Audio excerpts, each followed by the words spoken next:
Welcome you to the first episode of Space in Africa's webinar series, which is titled Insider's Guide into Business Success in the African Space Industry. My name is Mustafa Iderawumi, a senior analyst at Space in Africa, and I'll be your host for today.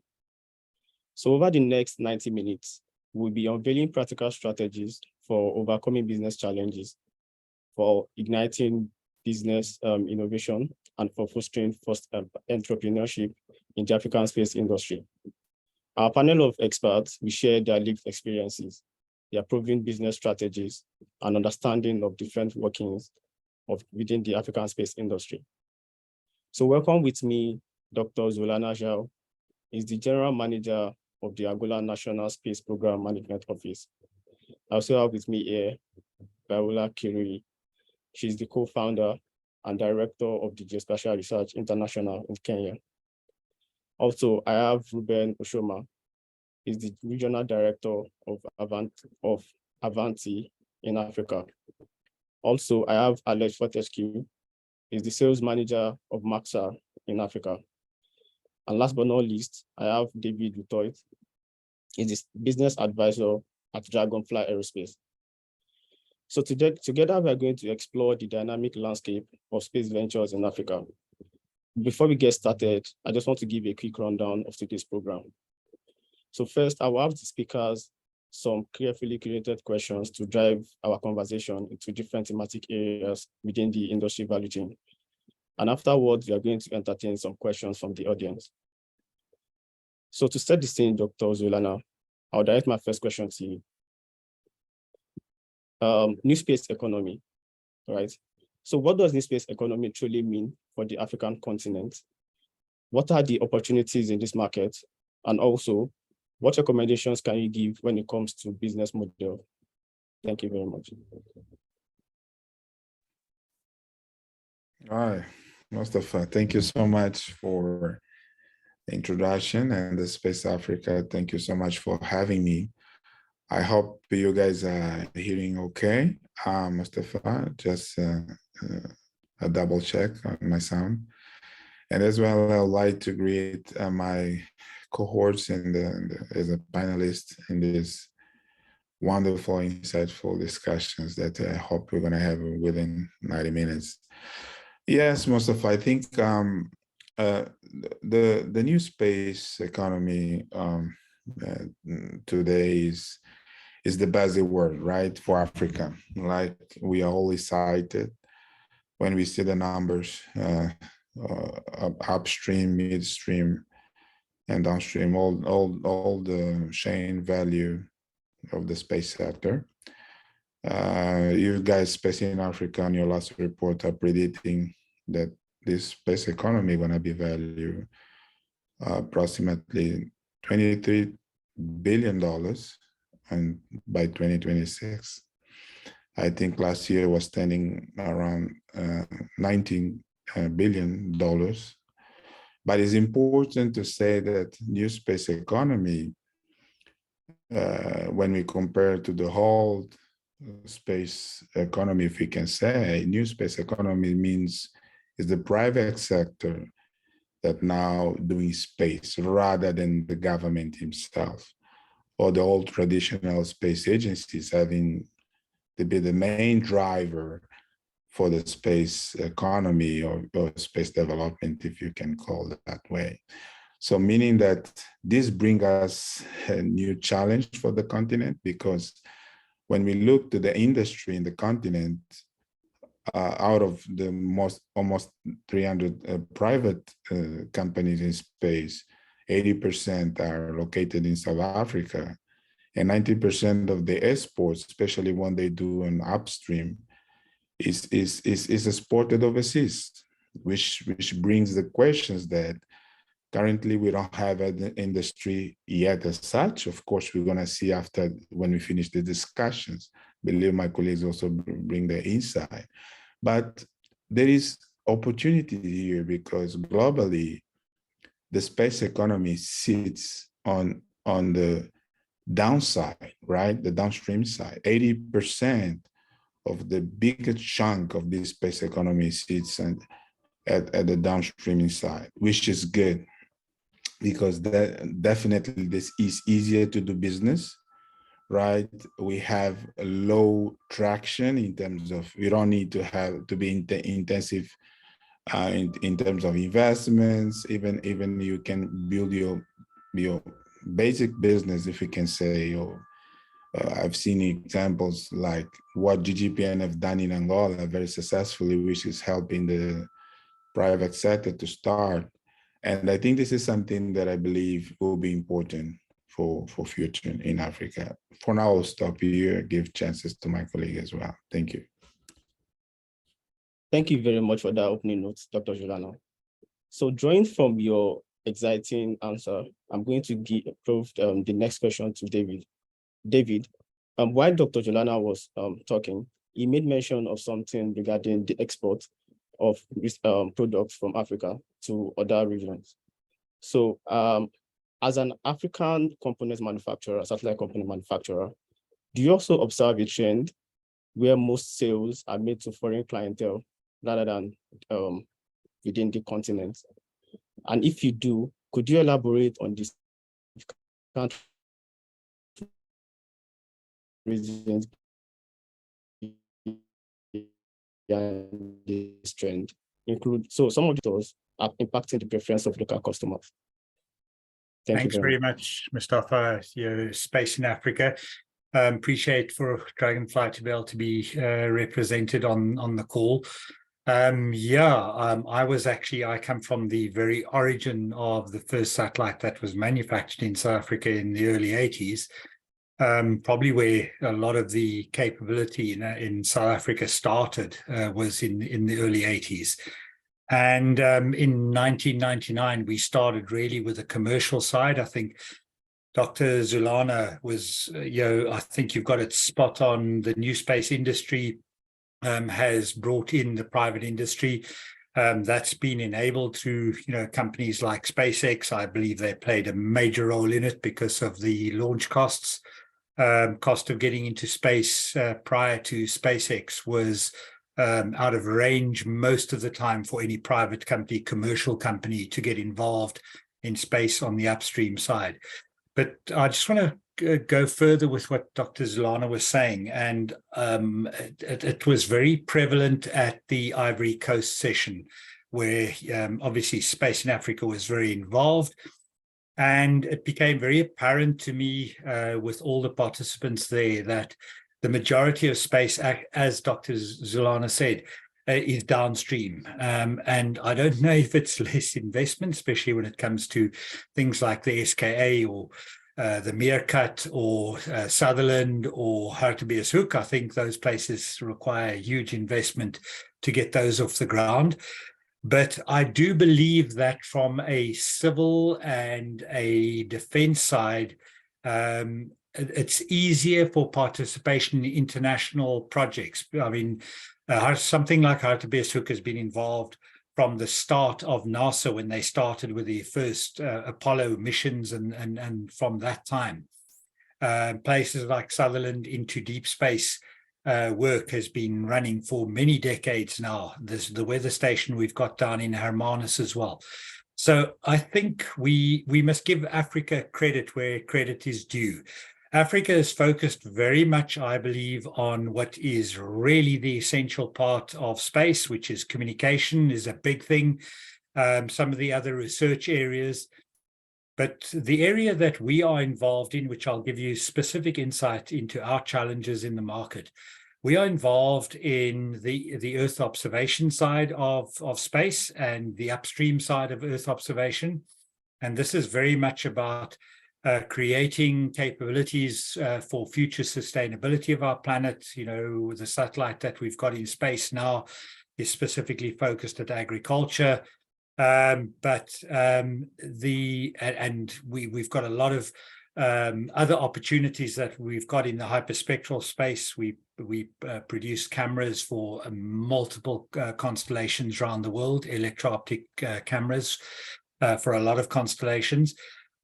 But you're right, all our business is international. We haven't got one piece of business in South Africa or in Africa.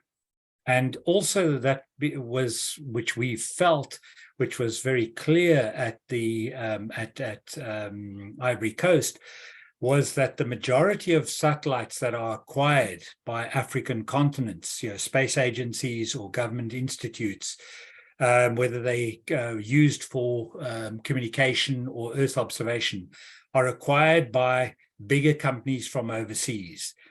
And we've got this ongoing debate with SANSA, the South African National Space Agency, around utilizing more and more of your own capabilities within the country. But there still seems to be, we used to have a few years ago when I worked in London, we had this famous saying that said, anyone that buys something or services from IBM can never be fired for it, okay? But you buy services from a smaller commercial operating company and something goes wrong, then you are in the firing line. And I think this scenario to a large degree still exists, okay, in the background, whether it's subconscious, whatever it is.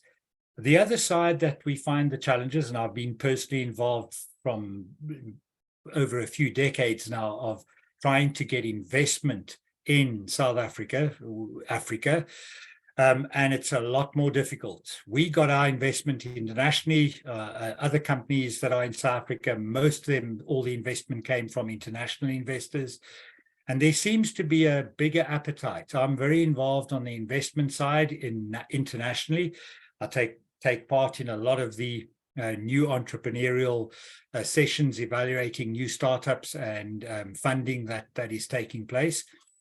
And it seems to be the risk profiles of international investors is far less. They seem to provide money easier.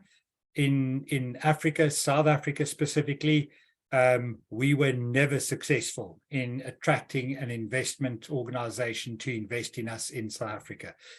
But then you take into account that there's never been, in the last at least 15 years, government input into a larger EO satellite. We've had a few CubeSats mostly out of universities that have been launched. And in Africa, I think there's a lot of CubeSats that have been launched out of institutional, like universities, that get support from various areas. But getting international commercial investment into a private company in Africa has proven to be quite a challenge.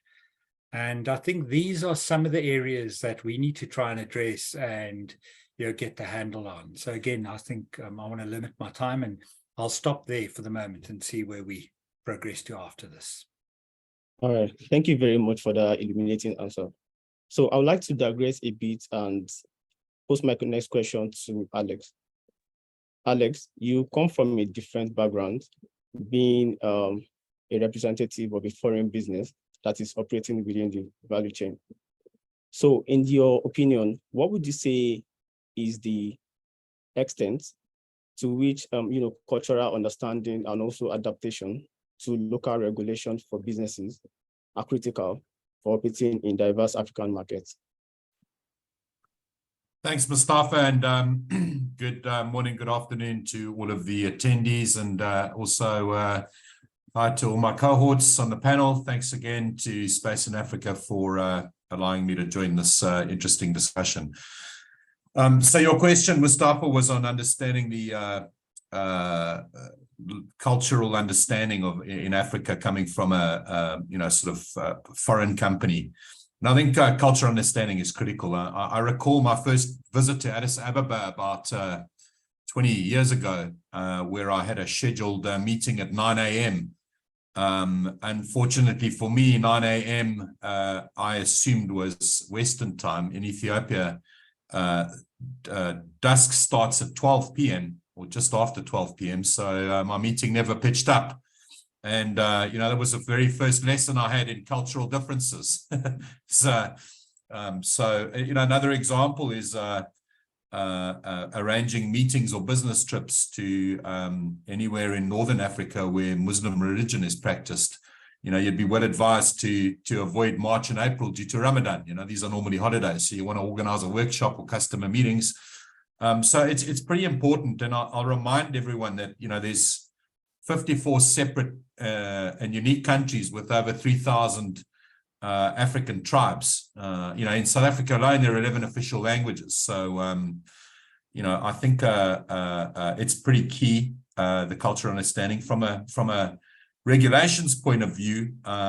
Flexibility is key. I recall a contract that I had to sign where our default position was, arbitration in the US, with New York as the place of arbitration. And, often there are local procurement regulations that prescribe at least a neutral venue for arbitration and legal, the law for arbitration.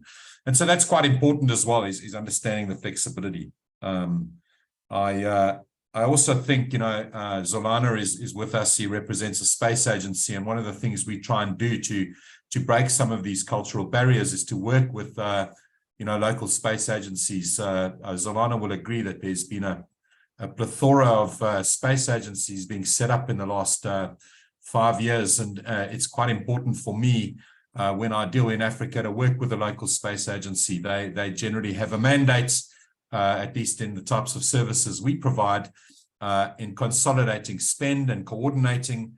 And so we try and work with those space agencies rather than trying to fracture the market and deal directly with customers.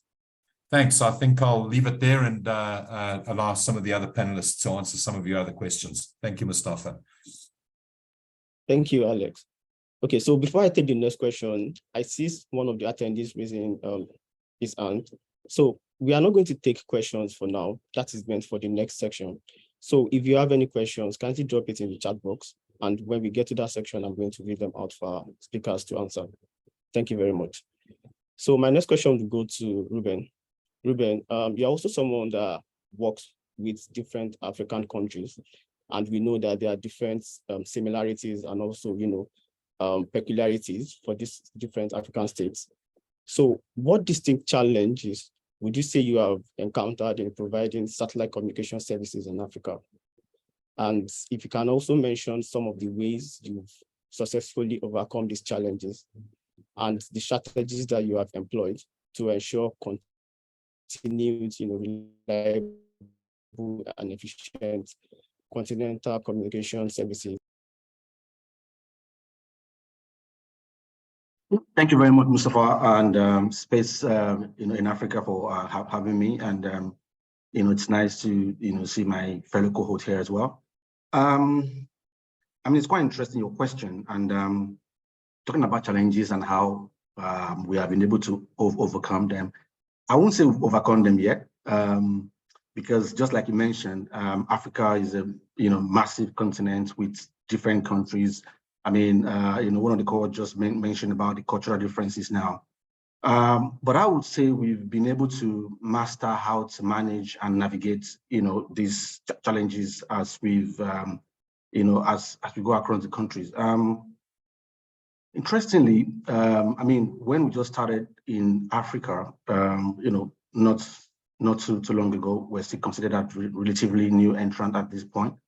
And that's because we're being compared to other big, players that have been here for the past 30, 40, or 50, even 50 years. One of the challenges was being able to gain acceptance from the service providers that we're trying to, pitch our products to. And that's understandable because, we're kind of small, and we're also now bringing in a new, I can call it a new technology, which is the Ka band of satellite. They're used to Kus and C bands. And, so, I remember, trying to knock on some doors, and they say, when I announced that we're Avanti, they say, who's Avanti? What do you guys do again?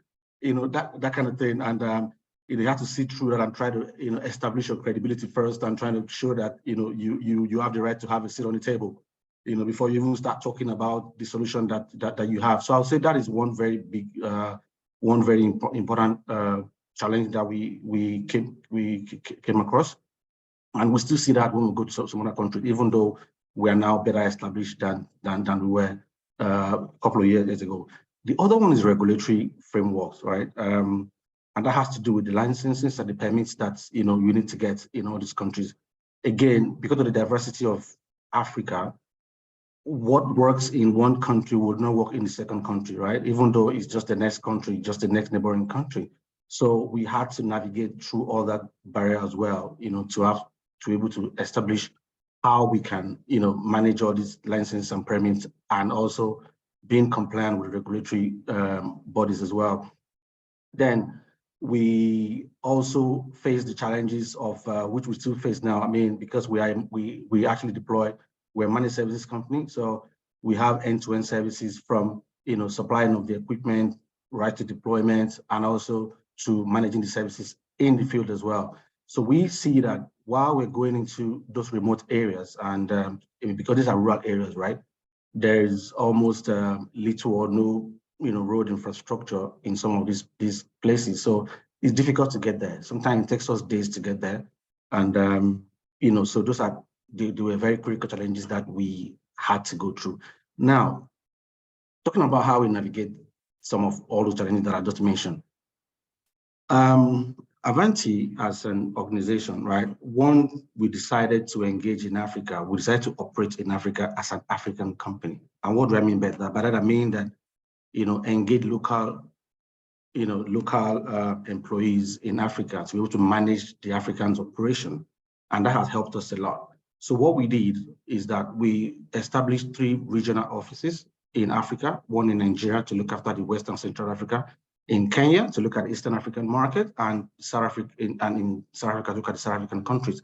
And that helped us to get the locals involved so that we can engage these local authorities that I just mentioned, the government bodies, to help us navigate all these challenges. So, I mean, it's easier for you being in country, you understand the business in the country, you understand the culture, to engage the local authorities and actually see that you can actually continue deep and consistent engagement with the customers, and see that you can resolve these challenges that come as soon as possible. The other thing that we have done as well is that we invested in critical infrastructure. So far, Avanti has invested 75% of our total investment is based in Africa. That's about $800 million we've invested so far in that. And that's giving us, we've got 3 ground edge stations, one in Nigeria, one in South Africa. The next one is coming up now, anytime from next month in Senegal. And these 3 have helped us to provide, the services coverage that we need for sub-Saharan Africa. And what that has done for us is that it has helped us to provide resilience as well, because each of these gateways has got resilience built into them, so that when you have challenge or adverse weather, impact on one side, it automatically fails over to the other side. So these are some of the ways that we managed to overcome these challenges that we've encountered. And just to say again, finally, this, as I said before, these challenges, as you move into other countries, they're not going to go away. You're just going to adapt and know how to manage them better, so you can deliver in a shorter space of time. Thank you very much. I'll allow my other colleagues to go ahead. All right, thank you very much. So one key thing that I picked from your comments is that adaptability is one of the key things to sustainability in the African market. Thank you for that. So my next question will be to Viola. Viola, I want you to come from a different perspective and do a different thematic area. So one of the challenges that we've seen repeatedly, time and again, is that new technologies and adoption by the government or by the relevant stakeholders is usually an issue in Africa. So what would you say is the perception of the work that you do to the government? So how have they been able to adopt it? Also, can you share maybe a successful case study that will illuminate into how you've been able to incorporate your work into something that government can actually use? Maybe in Kenya or in East Africa, or maybe like in the entire continent. Thank you.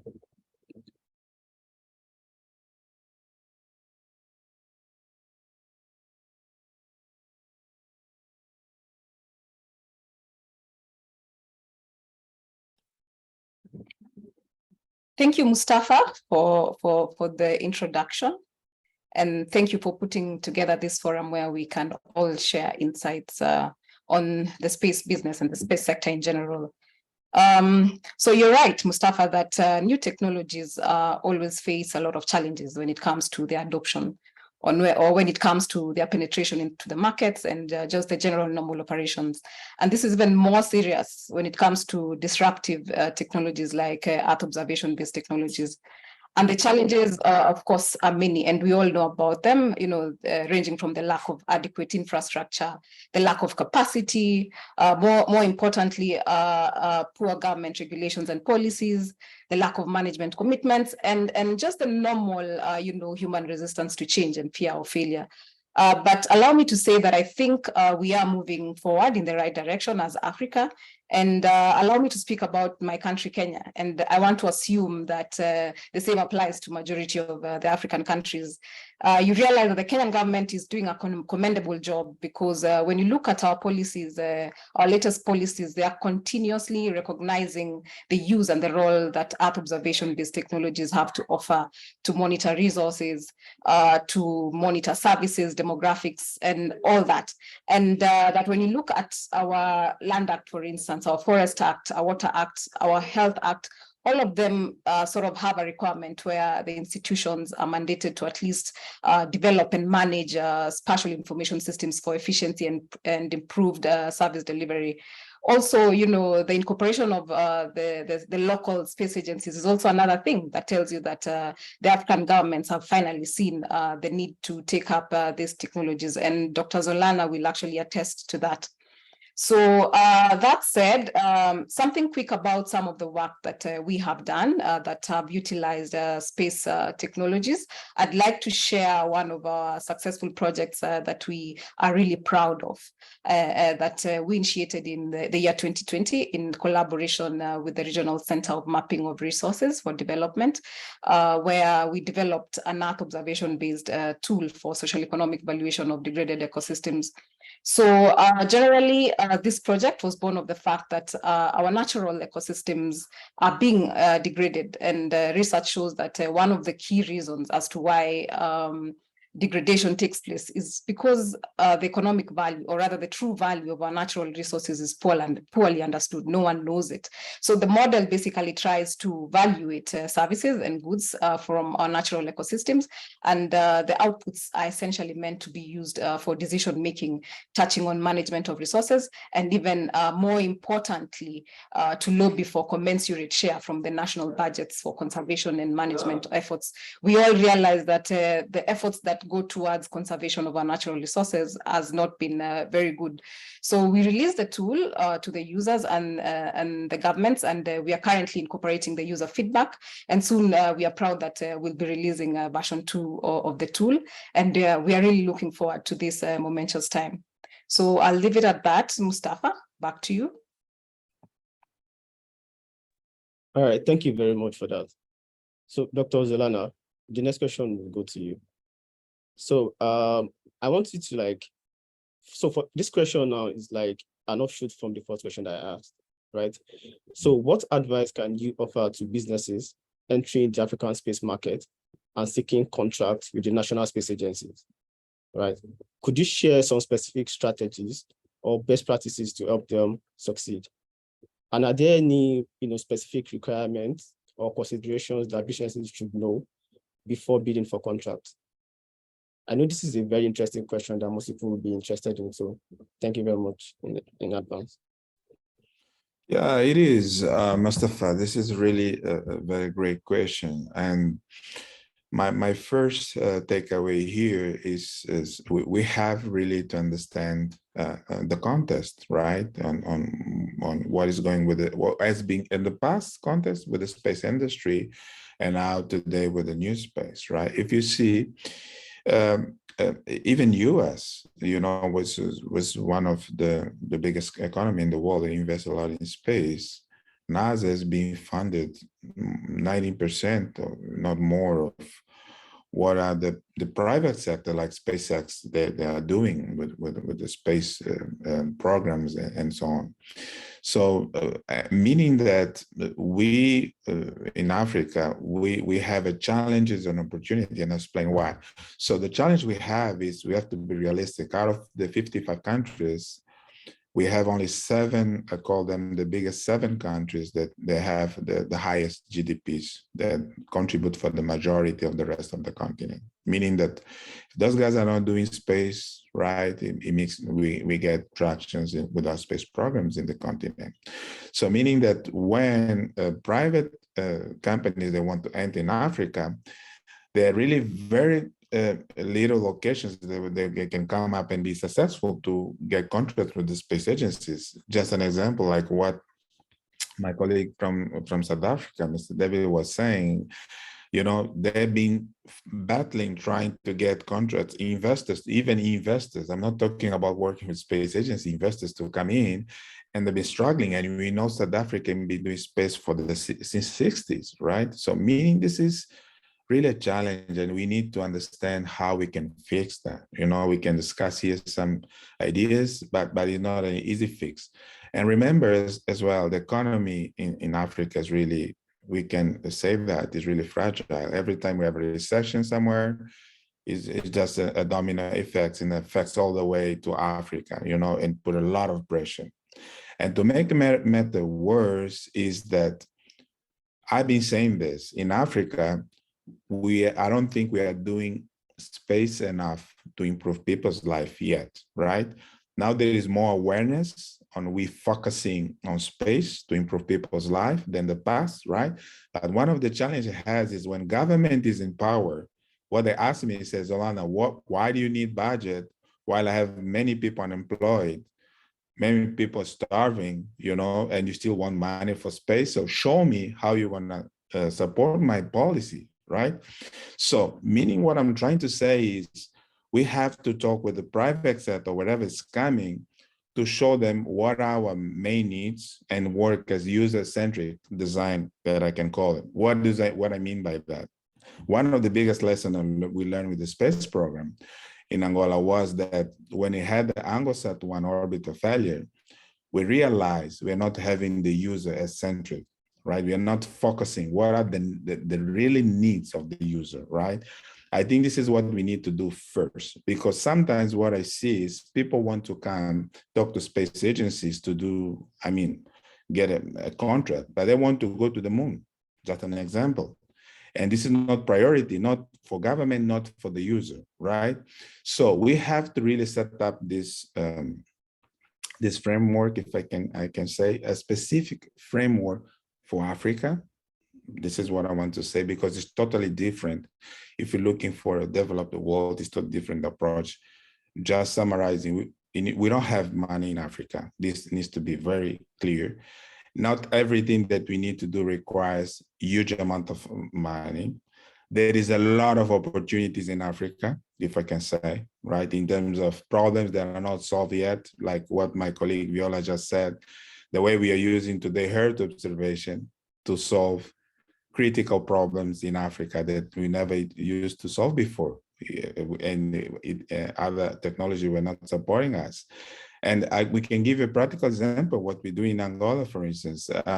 We just successfully launched a very simple tool.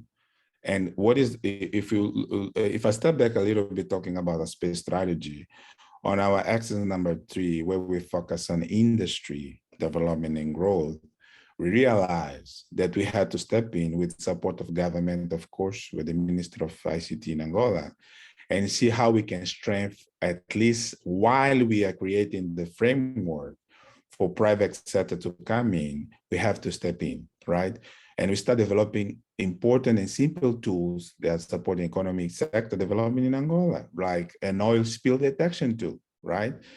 This was developed at very low cost with the local made indigenous, if I can say indigenous technologies with Angolan engineers, which is saving millions of dollars of our Angolan oil agency. This is just an example that you don't need really to wait until someone comes and say, you know, I will need only $200 million to do something on the private sector, right? And bring results for the economy himself. And what it worries me, just as one of my final remarks on this one, is that I think we need to focus on Africans, right? User-centric design. You know, I really think this should be the tone. Wherever it's coming to try and say, hey, Zolana, going to Kenya, Rwanda, and say, I need the contract. You need to show me that whatever you're bringing is to solve African problems, not Western problems. I think they have already a lot of tools and resources to do that. But this was my takeaway here. Thank you, Mustafa.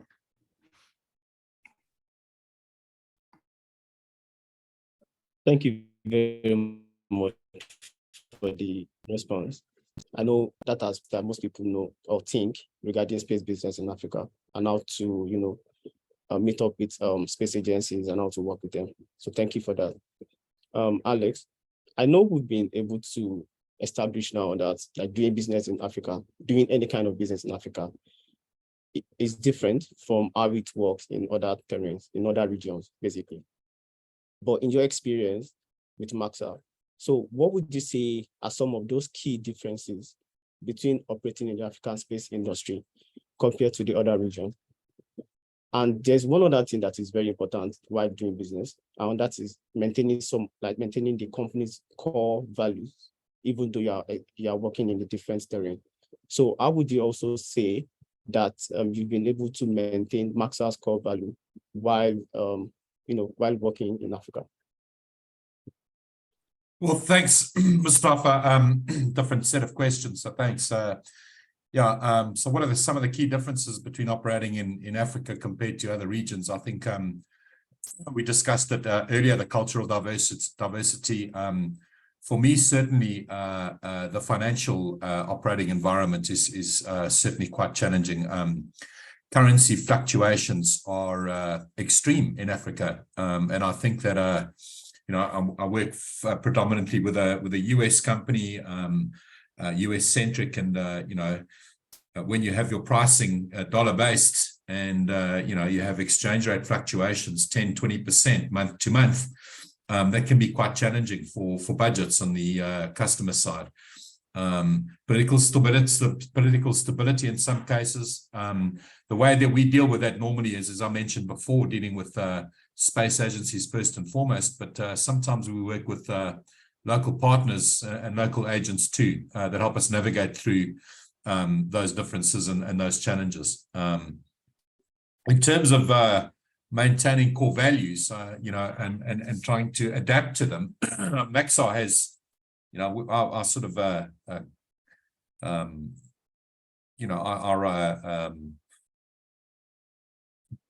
values are really putting mission first, working better together, staying curious, acting like owners, and doing it right. And those are really strict core values to us. And I don't think we try and be flexible with those values so much as try and instill them on some of our partners and ultimately onto our customers. So very diverse operating environments, challenges in terms of currencies, legislative environments I've alluded to before,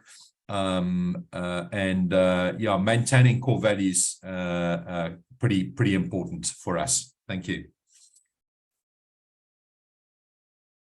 Thank you very much, Alex. Ruben, the next question is for you. So this question is very comprehensive, but I'll just try to break it down because there are different aspects to it, and I want you to try as much as possible to touch on each part of it. Okay, so from the African government perspective on leveraging space technologies for sustainable development, so which regions and which specific solutions do you believe hold the greatest potential for your business growth in Africa? So more or less like saying, where do you see the most promising opportunities for Avanti to contribute to sustainable development initiatives through your solutions? Thank you very much again, Mustafa.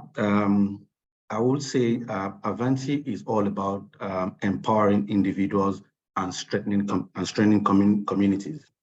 And that's why, so when you ask me, first of all, that which regions do I see? We see a lot of potentials in Africa.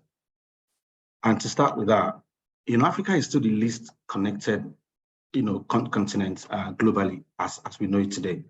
And why is that? That's because people don't have access to the basic connectivity, infrastructure to be able to have the normal communications. So that's why we've focused on this area of connecting the remote and rural areas, the hard-to-reach areas that the terrestrial infrastructure can't get to. So that's why we're focused on that. And I mean, if you look at it again today, Africa has got some of the youngest population globally, right? And in fact, the UN report states that by 2050, more than half of the African continent, over half, is going to be under age of 25. And that's a great number. That means that's huge potential. However, without connectivity, that number is going to count for nothing. In fact, it's going to be a disadvantage to the continent, because if they are not empowered and have access to information or education, then they're going to become, it is going to become like a nuisance rate. So we need to fix that. And that's why for Avanti, we've partnered with other bodies. We've got mobile network operators, towercos, government, and even non-governmental agencies to bring connectivity to these areas where we believe that they are needed. Now, how have we been able to achieve that? I mentioned earlier on about the investment in infrastructure in Africa that we have, and this has helped us to actually provide services to these remote areas. So far, we have been able to connect over 1,000 villages in Africa, and our ambition is to actually still connect 5,000 schools and 5,000 villages in sub-Saharan Africa in the next 5 years. And we see that we're actually making some progress towards getting there. If we look at our track record, especially in the last 3 to 4 years, what we've done in this area. So to bring the point home, we are focused on Africa. We see Africa as a huge opportunity, the unconnected, huge, and we need to make sure we bridge that digital divide in Africa. Thank you very much, Mr. All right, thank you for that. Viola, I want to ask you this. So at GRI, you've completed some 60 to 70 projects in the 16 years I've been operating. So I want you to explain this to me in your own view. So how do you perceive the significant disparity, right, in the number of entrants in the EO downstream segments compared to other industry segments? We've already established that more people are willing to, come into the downstream segments as opposed to the upstream segments. So given that high number of entrants in the downstream segments, how best can companies differentiate themselves to avoid duplicity, right? To avoid duplicating efforts and instead offer noble solutions. So the point is, we have more companies now, and it seems like all of them are doing seemingly the same thing, right? With little innovation, with little novel ideas. So how do you think we can curb this, and how do you think we can improve it in the industry? Thank you, Mustafa. And for sure, in the past, there was disparity in the number of entrants in the Earth observation downstream segment compared to other industry segments, mainly because Earth observation and related technologies were pretty new, especially here in Africa. But allow me to say that is not the case anymore. The recent past has actually seen a very significant growth of the sector with so many players offering services. And you can actually attest to this by just looking at even our education systems, where a majority of the universities are actually offering courses related to the sector. And this tells you that we are no longer deficient of the required capacity. In terms of the fear to duplicate efforts, the beauty is that the Earth observation-based range of services is actually very wide. And as one of my colleagues here said, that there are so many opportunities, ranging from the basic GIS and remote sensing to recently widely recognized technologies like artificial intelligence, machine learning, data analytics, and other related technologies. And that is to say, from where I sit, there's actually enough for everyone. at least for now, when it comes to providing services in the sector. Like from my experience, there are still some areas that are still untapped, especially, in the field of spatial data science, where sometimes it's actually an uphill task when you're trying to find this type of skill set. So for the young entrepreneurs, as you said, first, I want to acknowledge the fact that they are actually a force to reckon with, given that the space sector is very dynamic and it grows by the minute. And as technologies change, you'll realize that the younger generations are actually majority of the innovators in the sector. And generally, to anyone who wants to keep up or survive in the sector, I normally say that one has to keep on learning. We should be open to evolve, to conform and to adopt new technologies, because chances of being rendered irrelevant in this space is very high. As my colleague said, again, the opportunities are very many in this sector. So I would encourage small businesses to already envision what the future needs and what it might look like, and start creating, solutions for the future. And this actually calls for collaborations and formulations of synergies among service providers in the sector, such that all required skill sets can be well catered for in a bid to overhaul the novel solutions. So in the same breath, I would encourage and call upon players in the sector, ranging from government institutions, development partners, the private sector, and all other willing players to actually support these up-and-coming entrepreneurs in the form of, offering mentorship programs, even offering scholarships, providing affordable or free data, and providing platforms that they can actually practice their skills. Again, we all know that as it is right now, operating in the sector is a bit expensive, and as such, support will actually move the sector to the next level. But that said, we also have a pivotal role as players in the sector to ignite and keep conversations going around the need for developing support tools and policies and enabling environments if we are to catalyze and move the space sector to the next level. Thank you. Thank you very much for that. David, so let me pose the next question to you. So still in line with what I just asked Viola now, right? About this, the disparity between, the upstream segment players and the downstream segment players. So as someone that is operating in the upstream segment, what strategies would you say you've implemented to navigate the challenges of operating a manufacturing business in Africa, right? So some of those challenges are, like the supply chain logistics, like the skilled labor availability in some cases, or even the regulatory compliance. So how have you been able to tackle that? Yeah, thank you very much. I think I want to start off just by saying, making a statement maybe, and that is sustaining satellites, as well as payload manufacturing capability is probably one of the most difficult things I've experienced in my life. Okay, it is not easy sustaining a business like we've got from a private perspective. I think the private-public drive that is still something that's evading us around the world. It's a challenge around the world, trying to get private and public to work together in a bigger way, because there's two fundamental things. The first one is for the kind of capabilities that Dragonfly has developed, we've got more than 25 years of experience in manufacturing satellites and payloads, especially electro-optic payloads. And to sustain that kind of capability, the people and everything like that is very expensive and is not easy. The second part to that is competing in the international market. We will not sustain our advantage or capability or USP in the market without R&D, research and development, okay? And that's an expensive component. So both of those need to be maintained to actually retain our position in space. Without any government support or national support in terms of national programs, it makes it even more difficult, where you're relying totally on revenue from sales, and which has to then bolster up your research and development side.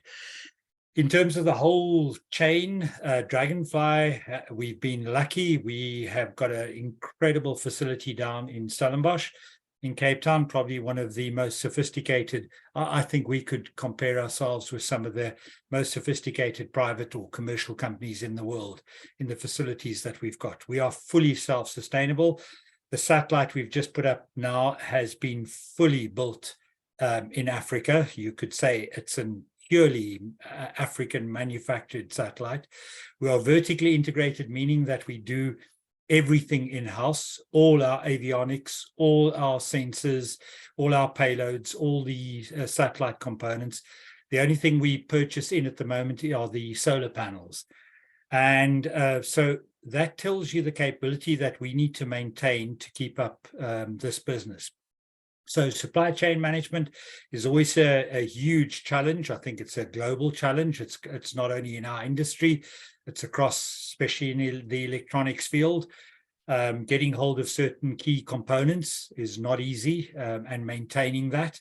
And especially if you are working on low production volumes, okay, you're only building a few payloads or a few satellites over a few years, then sustaining those supply chains for the specific components you're talking about is not that easy, because the capital investment required to keep a stock of critical components is also something that challenges the business from a cash flow perspective.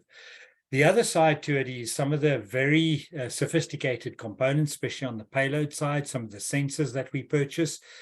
We are heading towards the sub half meter resolution now. We've got our next camera going into space is going to be our half meter resolution multispectral.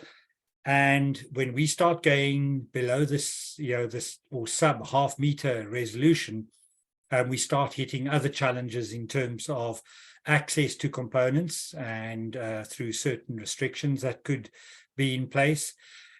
One of the things I keep reminding people is obsolescence. Technology is growing at such a rate that components are permanently being updated and upgraded to keep those companies that are producing the components in business. Hence, it can result every time you've put up a satellite with qualified systems, subsystems inside, that you are constantly required to re-qualify certain subsystems because some of the components could have become obsolete. And I think those are the typical things that challenge us in the space, in the private space industry, is the funding to be able to maintain that and to remain current in a very competitive upstream world today. Thank you. Thank you very much. Our time is really fast spent on this session, but then I would like to ask Dr. Zolana one last question before we go to the Q&A session. So, Dr. Zolana, you've mentioned a couple of them while you were speaking, while you were answering the two questions I asked earlier. But then also, can you just mention some of the other critical factors that can contribute to the success of businesses that are operating within different terrains in Africa? Yeah, I can comment more in terms of as a space agency and what I've been doing my cohorts in the continent, even with African Union as well. First of all, is in Africa we have to, of course, we have to avoid duplications. We start from there. I just feel we do a lot of duplications, and sometimes the list we have, we cannot easily then apply appropriately. I'll give an example. For instance, if we look today in terms of how much are we spending on renting foreign satellites, right, is crazy, right? So you guys reported in 2021, you spent like $1 billion in the continent to rent foreign satellites, which doesn't make sense. Imagine if we could keep some of this money in the continent and then allow this to channel this to a private sector, for instance. We could strengthen a little bit more and help whatever, and the right private partner, of course, we could do something good for the continent.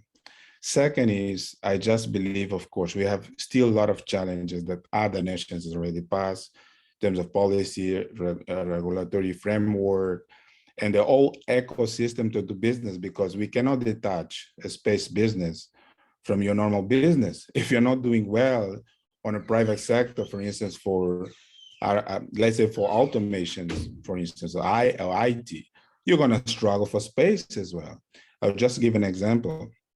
When we built our mission control center in Angola, and we did with our international partners, they were shocked because they were not used to do these infrastructures in Africa, because you had to lay on your fiber, optical networks, your energy supply, your water supply. So when it comes to the cost, just for you to build such small infrastructure, actually the price was almost double of what we're supposed to do in a normal environment. Now, let's assume that you want the private sector to come in and put an infrastructure. I believe Avanti can share with you what are the challenges they have to go and put infrastructures in Africa, right? So, I mean, we cannot detach the space private sector with the challenges we have today with the private sector itself and as an industry in the continent. Look what is going in South Africa right now. They have load shedding everywhere. How can you as a private sector sustain such a thing? So this is not just a space matter issue. In order for you, a private company, to be successful in Africa, is actually a much broader problem that you need to engage much stakeholders that are involved to have a very healthy environment for business in Africa, right? Rather, I would even rather put the question another way: what we need to come up and think to create a better environment for business in Africa. Like if you see what Alex said here, it just left out a lot of problems to doing business in Africa. We all here are setting signals to say, hey, it's very difficult to do business in Africa. But now, what do I think should be solutions? I think we have to go back to the drawing board. Some big issues we have to go back and learn, right? One of the problems we don't have in Africa is enough skills. We try to do things that we don't understand, right? This is what the problem, and I've seen this a lot. Even when it comes to space programs, it's the same thing. We want first start doing things before we can learn them. Those things take time, And even before we are talking about, okay, how can the private sector come in? Does the main stakeholders,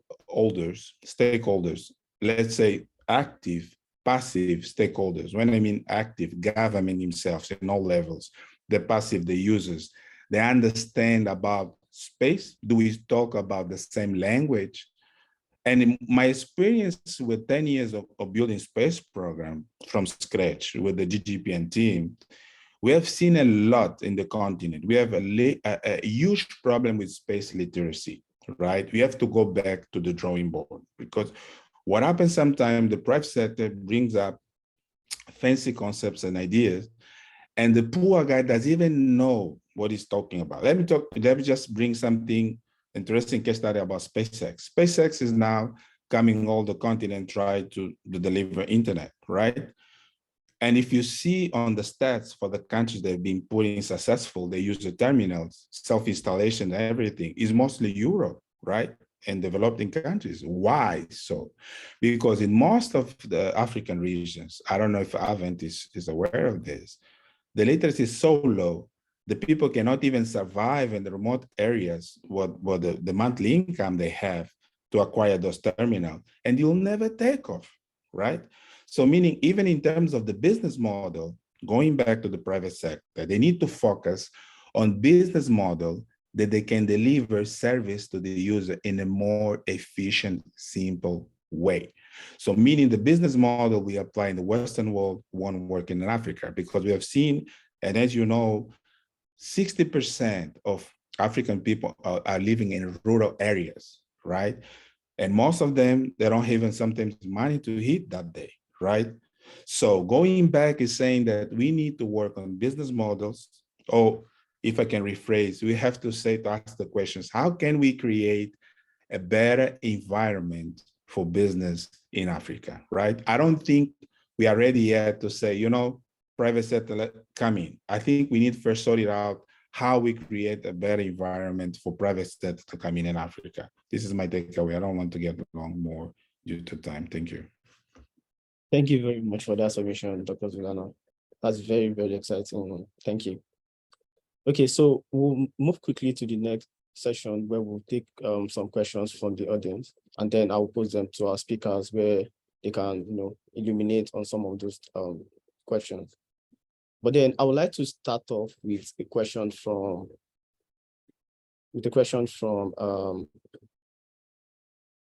I think Alice Gorman. So Ruben, I want you to answer this question. So towards the tail end when Dr. Zulana was talking, he mentioned something about, the LEO constellation in terms of Starlinks and, some other ones that are coming in, and now they would effectively affect the market in the coming years. So this increasing LEO mega constellations now that are expected to mark a new dawn in satellite connectivity across the world. So how do you think this will play out with operators in the industry? So I wanted to see from this angle. So we know that no single operator can cover the entire market. I mean, it's just not possible. So in the end, we are going to have maybe like LEO constellations focus on a particular market, and geo constellations and MEO constellations operators focus on like a different market. But how do you think this will play out in the long run, Mr. Ruben? Thank you very much, Mustafa. That's a very interesting question again. And I think, Dr. Zulana, summed it very well. It was quite an insightful, when he was talking about how the LEOs are going to be able to be the solution for Africa's connectivity problems. I think it's still a new type of connectivity what's it called, solution, LEOs. And from what we know right now, it's still quite expensive, right? I mean, we know how it is in Nigeria, how much to pay, subscription for a month. It's still quite expensive. And so when it comes to, at this point, using it to connect the rural areas when people cannot eat, then I think it doesn't look like that's the right solution for now. But I see it's got other use cases as well, because just like you rightly said, we've got these different bands and they're going to have different use cases, right? So I see a lot of collaborations, amongst the LEO, the GEO, the MEOs, and all of them, and the users or the service providers are going to have some mix and match on what they're going to use, each of those, satellite technologies for. I'll give you an example very quickly. For us in Avanti, we've got the K8 satellites, and which is high throughput, which we believe that is very suitable for these remote, connectivities, because in them we've got gateways which already covers Africa, so we don't have to, the providers don't have to buy their own, separate hubs and all those. It's easy to deploy, it's cheaper to deploy, so it's just well suited for those rural areas to kind of connect it, which I think if LEO stepped into that space right now, is going to be difficult based on what the charges that we're seeing right now. So yes, we're going to have to, it's still early days, but I believe there's going to be a lot of, collaboration, and we're going to see a lot of use cases coming out with different bands of satellites in the nearest future. Thanks, Mustafa. Thank you for that. So that we are able to take many questions before we end the session. So I'm just going to move it very quickly, and please, speakers, please just try and answer it within 2 minutes so that we are able to take as much questions as we can. So the next question I'm going to take is from Tando, and I think Viola, I want to pose this one to you. You already mentioned something. Oh, Alex, do you want to add some things to what you just said now?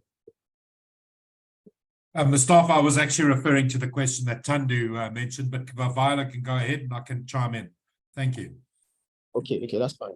Okay, so the question was, how big do you think the awareness gap is in relation to science and appreciation of science-based technology by locals in Africa? So please, you can take it.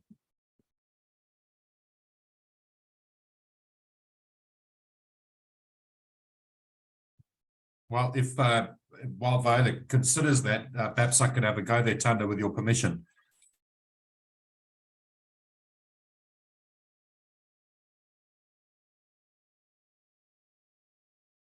Mustafa, do you want me to try and answer that? Yes, please answer it. Thank you.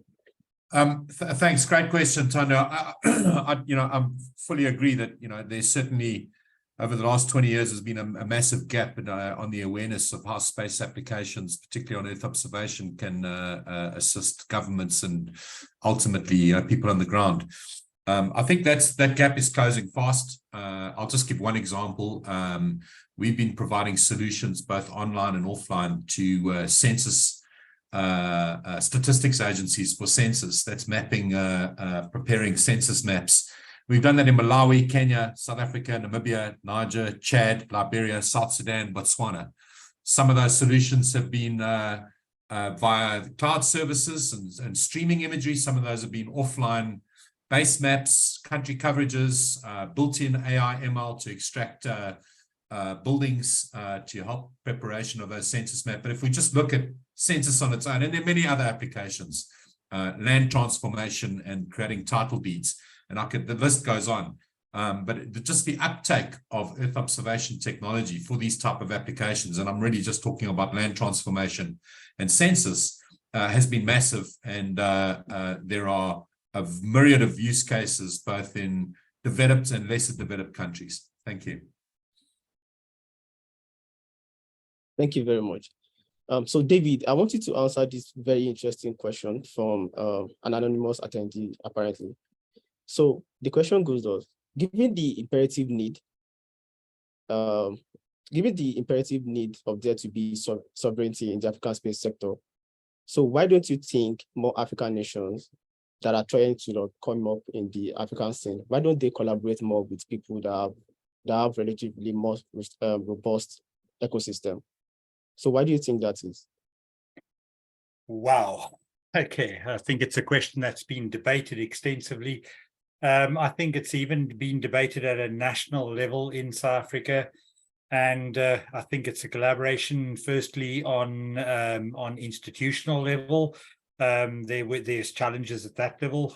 We know that the South African Space Agency, the announcement was made at Ivory Coast again, and establishing, I think at that time it was 23 countries in Africa that have joined, which is a great initiative, and it means that there is a level already of the willingness to participate and collaborate at national levels, sovereignty of states in Africa collaborating.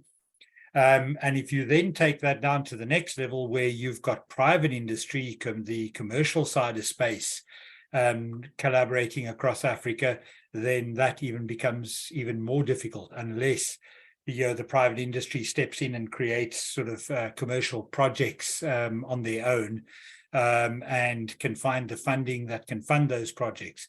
So I believe that there is, and it's across different areas. In some of the downstream areas, I think there's a lot more collaboration than on the upstream side.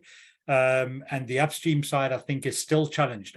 I think Dragonfly today must be one of the one and only fully African capable manufacturing companies for satellites. And I'm talking not about Cuba, I'm talking about microsat, so bigger satellites in Africa.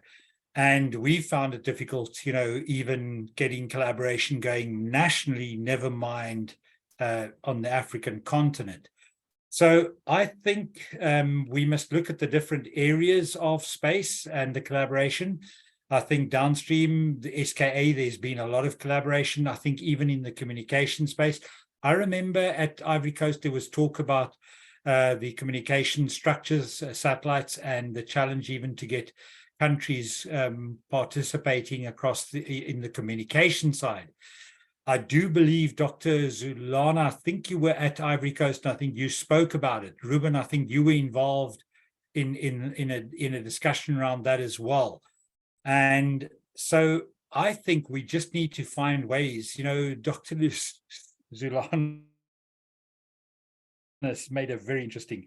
$1 billion being spent on purchasing assets in space for satellite services, okay, or data, whatever it is, whatever services we're talking about. Do you know what private industry could do in Africa with $1 billion of money? We could create one of the most formidable, and I think we've got the capability, and we would create an environment for our new young up and coming engineers, space engineers, which is a big problem because we're trying to push engineers to go into the space industry, but there is very little industry for them to go to. So what is the attraction? So I think these are the kind of things that Dr. Zulana was talking about. That is fundamental. It's sort of baseline stuff that we need to get in place to be able to do that. And I believe the collaboration could be immense. We could become a really formidable international player in space in a big way. So that we need to find ways. That's never going to be easy. I think it's been difficult at an institutional level. A lot of people on the call that represent space agencies, it's been tough at that level, governmental levels. The private industry hasn't got a chance of influencing that. It needs to come from, I believe, government institutes really being willing to collaborate, really being willing to create multinational programs that can, align to that and create the environment for multiple private companies, commercial companies, to create consortia and join up capabilities to create these bigger capabilities across Africa and create an incredible environment for our new engineers, the young engineers that would love to get into space. Thank you. Thank you very much. So the next question I want to ask, Dr. Zulana, please, you will help me to take this one. So this is really well suited to you because you come from from an African National Space Agency. So the question is from Lawrence, and the person asked that how do you deal with monopolies of African space agencies, right? How do we reduce bureaucracy to allow more participants of the private sector, particularly in the payload launch segment? So another question that falls in that line is one by Omar. So the person asked if the African Space Agency would be able to tackle some of those challenges of local space agencies' monopolies that I mentioned earlier. So if you could just make both questions and answer them in under like 3 minutes because of time. Yeah. Mustafa, thank you. I don't know if there is really monopoly at this stage with the African Space Agency. I don't think that. I just think African countries, they don't have the environment and the ecosystem, right, to provide space services and the industry as we're supposed to, right? We just mentioned here some of the drawbacks. And Mr. Dutoit as well mentioned why the space industry is struggling. It's not more like about the space agencies. If you go, Mustafa, and people can go to the reports of Space in Africa, tell me how many African countries are actually doing space programs, right? We start from there, right? You will be shocked and surprised, right? It's not about monopoly, but we don't have the resources and the skill to have a very adequate ecosystem to have space working and opportunities for the private sector as well. This is what I mentioned before. So in terms of the Africa Space Agency, I believe African Union is doing a wonderful job. We're very, very excited, and we had a wonderful meeting in Ivory Coast with the African Union Commissioner regarding the future of African Space Agency. African Space Agency, we're going to start hiring this year and complete next year. I think Africa Space Agency will help.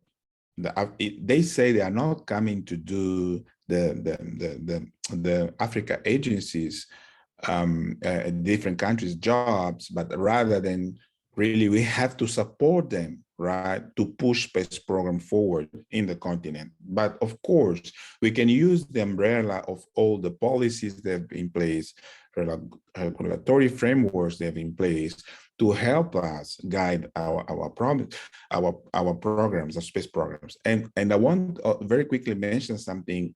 In Africa, it's very dangerous, and I've been talking this with Professor Martinez in the past, and also I mentioned that we try to regulate very heavily, right? And this is sometimes the problem. If you don't know, you don't know. There is no way you can regulate. This is the problem, right? So we have to easy things a bit, right? Understand first what we are trying to figure out and do, and then regulate, right? So what I'm trying to summarize here for the guy who just made the question is, it's not about monopoly. Bottom line is we don't have capacity yet, right? And one of the strategic way we can actually do much better with the scarce resource we have is to do partnership and regional integrations. This is my takeaway on this question. Okay. Thank you very much, Dr. Zulana. Viola, speaking on resources, I wanted to take this question. So what would you say has been the experience with hiring from the African continent? So I know you've hired a lot of people to work in different aspects of your business.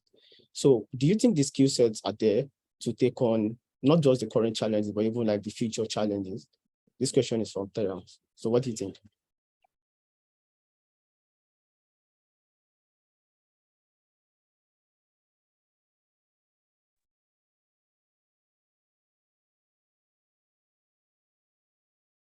Oh, okay. I think Viola just dropped off. Alex, you can take it, please. Yeah, thanks. Great question. You know, I mentioned earlier that one of our strategies is working with local partners and local agents. And I think that certainly there's a skill set in Africa which is certainly at caliber and has the advantage of having the local knowledge, both of the procurement cycles, back channeling, understanding, you know, national state of the nation addresses, keep KPIs for the different ministries. So I think there's a great opportunity. You know, we've been talking a lot about partnerships, and I think, you know, if you're talking about getting employed by, you know, an international company, that's one thing. But, you know, partnerships is certainly something that I look at as almost an employment opportunity, business opportunity, if you like. Thanks.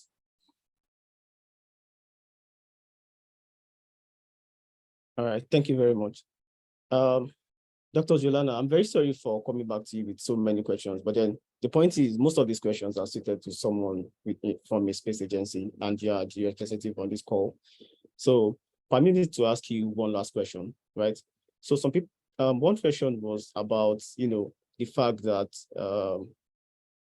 space in Africa, like doing space in Africa from the government perspective, is treated in secrecy, right? Like you don't even know what the budget is for space program in different countries. You don't even know how much is allocated to each of the space programs within countries.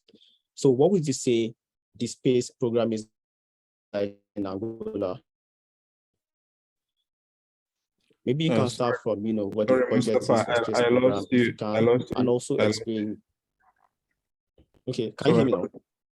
Yes, I lost you for a second. Can you just rephrase very quickly?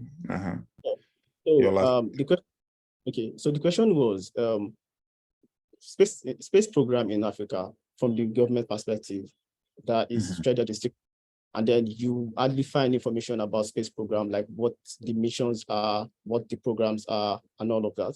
So the person was asking if you can start from what the budget is for space program annually in Angola, or maybe in your country, Angola, right? And what the budget is meant for. Thank you. Okay. Yeah, I get this a lot, and I think our budget is quite public. So if the guy can go to our government, because as a government institutions, we're a place where you can see and you can see all the breakdown of the budget, right? So, and this is what I've been saying. What you will realize is there's not enough to do space.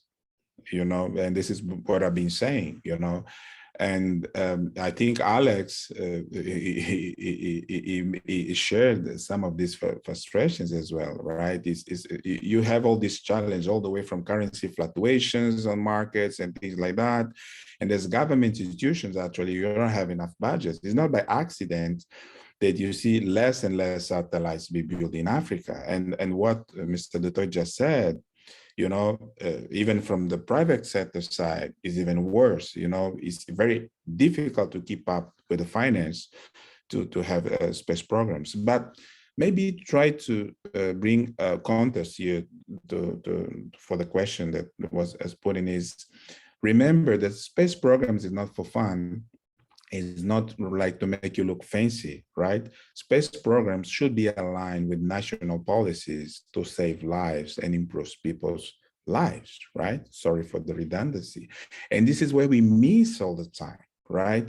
And don't forget that on space programs, we have the defense part as well, right? And of course, when they say about secrecy, the defense is made to be, we cannot make defense public. I don't believe any African country make the defense space activities public. So we rather focus on the civil part of it. Even on the civil side, if I can say very honest to the people who ask the questions, we were lucky in Angola, very briefly. The government invested $327 million in a 10-year space program, and which took Angola from being a non-space ferry nation today to be an emerging space ferry nation. We were lucky due to the investment that government did initially. And by the way, this is the only way you can take off some of your space program, because in space is capital intensive. You have to invest. Technology is expensive. You have to innovate. The rate of innovation is very rapid, So all these challenges, meaning that you cannot afford doing space programs, and this is the takeaway that I want to leave here for our listeners, for fun, to try things that other nations can try. Hey, let's check if there's water in Mars. For instance, just an example, while you have millions of people who just want to know what is the nearest lake of water to drink water, right? When you have people just waiting to say, hey, I want to know if my crops will be healthy this year. These are real problems that space programs need to solve. If you talk about the Angolan space strategy, when people ask, for instance, about ANGOSAT 2, I'm just giving context to this answer. The government built ANGOSAT 2 because we were spending $30 million every year on renting foreign satellite capacity. Now imagine our currency just got the value. Now there's pressure on US dollars. Imagine if we're fully dependent on foreign satellites. It would be crazy, for the mobile operators in the country. So meaning that the strategy of government was spot on.